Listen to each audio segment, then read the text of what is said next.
ज्योतिष के माध्यम से जन्म पत्री के शुभाशुभ का ज्ञान किसी अच्छे दिव्यज्ञ के पास बैठ के हर कोई व्यक्ति जान सकता है। और ज्योतिष का किसी धर्म से कोई विशेष प्रयोजन नहीं। कोई भी व्यक्ति, उसके पास अपनी डेट ऑफ बर्थ हो, टाइम ऑफ बर्थ हो, प्लेस ऑफ बर्थ हो, किसी दिव्यज्ञ के पास बैठकर अपनी समस्याओं के समाधान कर सकता है। आजकल हम बाधित ग्रह या अपयशकारी योगों की बातें कर रहे हैं कि क्या कारण है कि व्यक्ति सर्वसंपन्न है, पढ़ा लिखा है, बुद्धिमान है, लेकिन व्यापार के क्षेत्र में उसे निरंतर नुकसान हो रहा है। हमने चर्चाएं बहुत सी की हैं, आज कुछ और चर्चा करते हैं। मान लीजिए आपकी जन्म पत्री के 10वें भाव का स्वामी अपने शुभ प्रभाव को किन्हीं अन्य योगों के कारण ना दिखा पा रहा हो तो उसका जानना जरूरी है। मान लीजिए जन्म पत्री का 10वें भाव का स्वामी छठे भाव के स्वामी के साथ छठे में ही हो, या छठे भाव का स्वामी और 10वें भाव के स्वामी आपस में राशि परिवर्तन योग बना रहे हैं। यह बड़ा महत्वपूर्ण प्रश्न है, क्योंकि जो छठा भाव है वो 10वें भाव का 9वां भाव है। ध्यान से समझें, ये भाग्य स्थान है 10वें भाव का। If the lord of 10th house goes to the 6th house and the 6th house lord is just occupying the 10th house, तो ध्यान रहे, अचानक आने वाली नाना प्रकार की परेशानियां और चिंताएं व्यापार में आपके लिए चुनौती बनकर आएंगी। ये चुनौतियां शत्रु से हो सकती हैं। आपका कोई प्रतिद्वंदी आपके खिलाफ आपके कारीगरों को अपने साथ मिला सकता है, आपके नौकरों के साथ मिलकर कोई योजना बना सकता है। आपको बहुत होशियार रहना है। यद्यपि अगर आपका लग्नेश बलवान हुआ तो आप ऐसी परिस्थितियों से घबराएंगे नहीं। ऐसी स्थिति में यदि आपका द्वितीय भाव का स्वामी 11वें घर में है और 11वें भाव का स्वामी द्वितीय भाव में है तो आपके ऊपर यद्यपि मां लक्ष्मी की विशेष कृपा रहेगी, लेकिन शत्रु घात होती रहेगी। आपको बहुत ध्यान देना है। और यदि आपके लगन का स्वामी भी छठे घर में है तो आपको तो बहुत ध्यान रखना है। ये व्यक्ति, ये दुष्ट व्यक्ति, ये दुश्मन आपके ऊपर भी घात लगाए बैठा है। वो आपके व्यापार में आर्थिक हानि हो इसका तो ध्यान रखता ही है, आपको भी फिजिकल परेशानी हो इसका भी ध्यान रखता है। अतः आपको बहुत अच्छी तरह समझ लेना चाहिए, जो लोग व्यापार करते हैं, जो लोग नौकरी करते हैं, सभी के लिए ये बात लागू होती है। क्या 10वें भाव का स्वामी और लगन भाव का स्वामी छठे घर में चला गया है और छठे घर के स्वामी की दृष्टि या छठे घर का स्वामी 10th हाउस में है या 10th हाउस के लॉर्ड को देखता है, तो आप समझ लीजिए आप धूर्तों की नजर में हैं। कहते हैं ना, उसको तो नजर लग गई। ये योग बना हुआ है।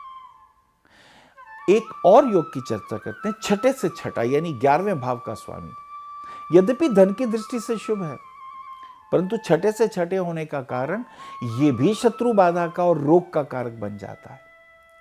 अब यदि लगन का स्वामी मान लीजिए 8वें भाव में हो और छठे भाव का स्वामी जो है वो भी 8वें भाव में हो और 11वें भाव का स्वामी भी 8वें भाव में हो, तो पता है क्या होने वाला है? व्यापार में या नौकरी में तो परेशानी होगी, आपको भी मानसिक चिंताएं बहुत बढ़ जाएंगी।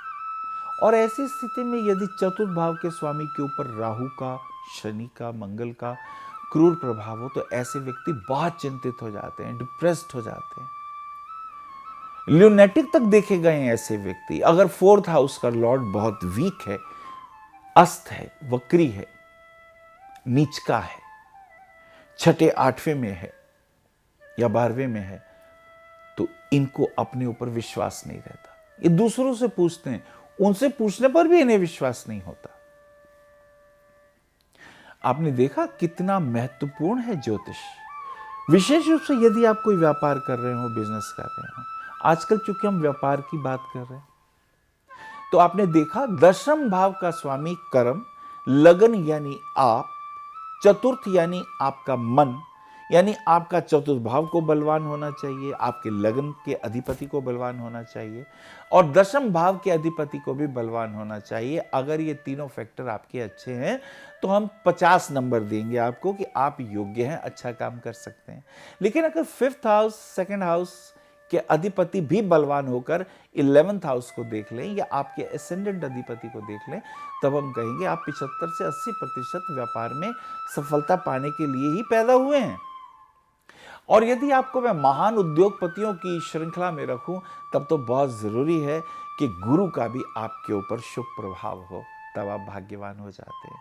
और यदि ऐसा नहीं होता तो फिर उपाय क्या करें? ध्यान रखें, राहु और केतु की पाप प्रभाव यदि हो तो काल सर्प की पूजा करानी चाहिए, खास करके नागपंचमी के दिन में या अमावस्या के दिन में। गणपति की आराधना करने से, मां सरस्वती की आराधना करने से राहु की कुपित दृष्टि शांत हो जाती है। और गणपति का गणपति अथर्वशीष रोज पढ़ें, कैसेट ले आए घर में, रोज गणपति अथर्वशीष चलना चाहिए। गणपति के 12 नाम बड़े प्रमुख हैं।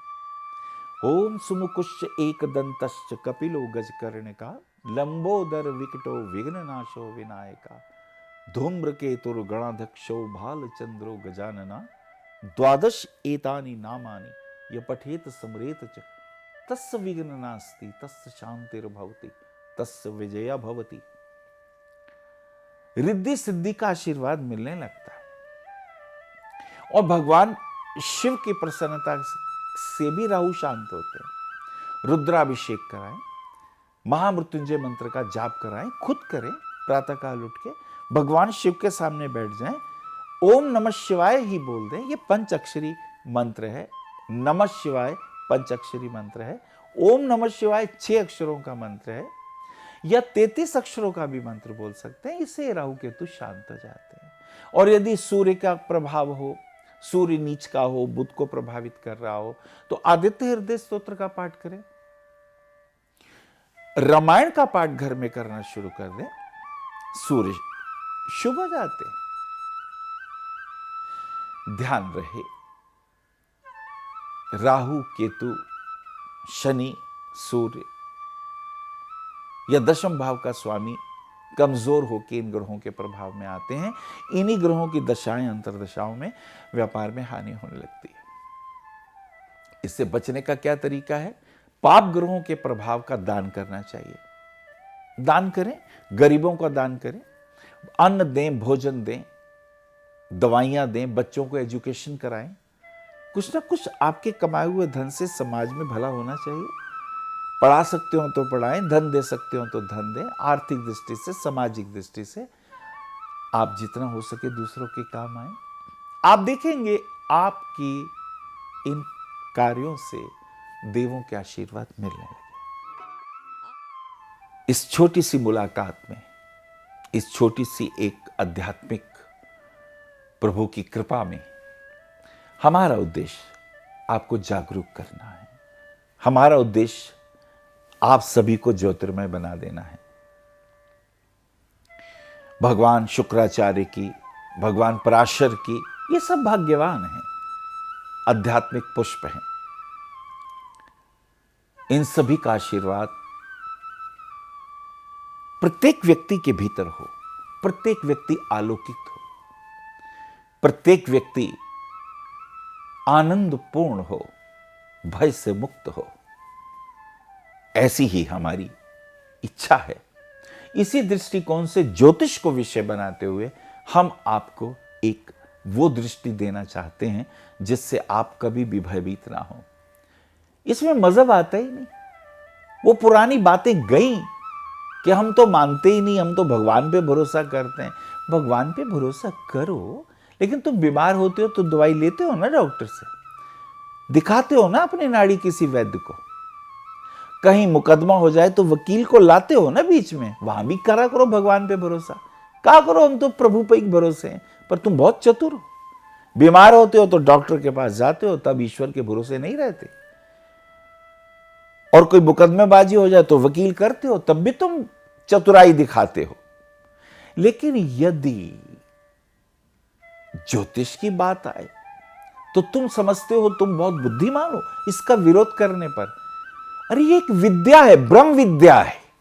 इसका विरोध करके तुम इसका कुछ बुरा या भला नहीं कर रहे, तुम स्वयं आंख मूंद के बैठे हो।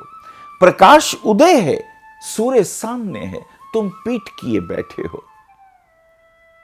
देखो तो सही, अरे परखो तो सही, बिना जाने ही विरोध करते हो। तुम अपने शत्रु आप हो।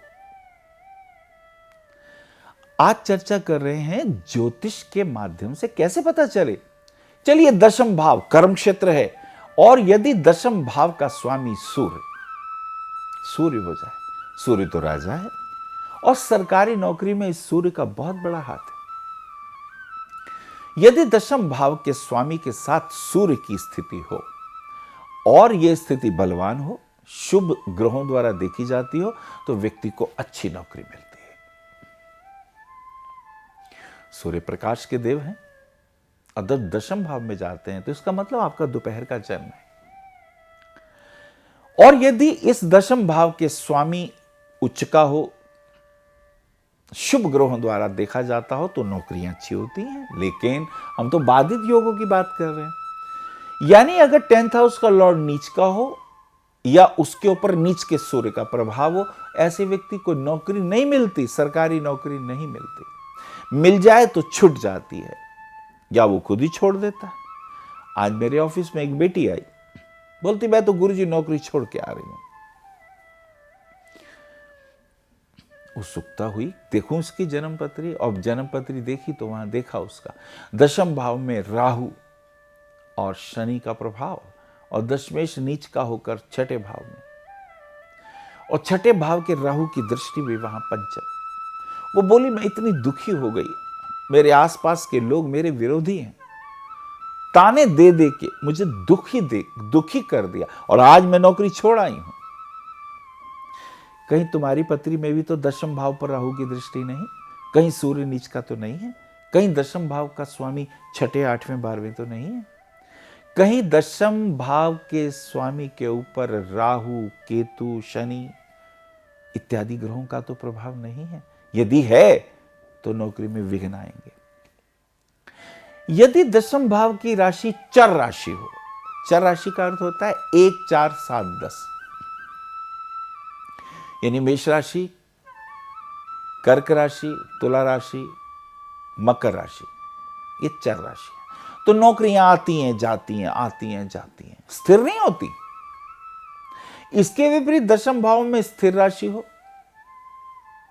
2 5 6 11, वृषभ राशि, सिंह राशि, कन्या राशि और कुंभ राशि, तो स्थिर नौकरी होती है।